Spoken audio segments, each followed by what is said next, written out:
Hello folks, Jeff C. here with a quick demo of how I use Golden Barrel's butter-flavored coconut oil. And I love this stuff for popcorn because it's made with refined coconut oil, just like in the movie theaters.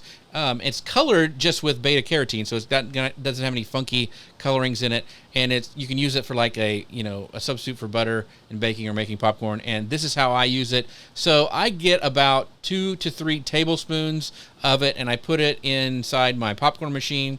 And I just kind of guesstimate it. I use a spoon, and I've done it for so long, I don't know how much it needs.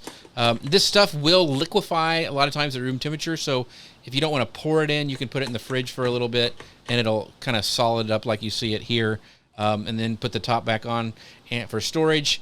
And you don't need to store it in the fridge, but sometimes it needs to get a little bit harder, and then you can just do it this way, so it's just easier to get out that way. So we're going to turn on the popcorn machine. It's going to start melting, and I'm going to put about 3/4 of a cup of popcorn kernels in there. I like white popcorn, so I'll put that on top of the oil. You can wait for it to melt if you want. I usually just, put it in there. It doesn't hurt it. And with the amazing modern technology, we're going to speed this up high speed so you can see how it is actually popping. It does a great job kind of coating those popcorn kernels with that butter flavoring. You don't really need to add any butter, and you can see it just does an excellent job of popping, keeps it from burning. I love it. Tender white popcorn with Golden Barrel's butter-flavored coconut oil.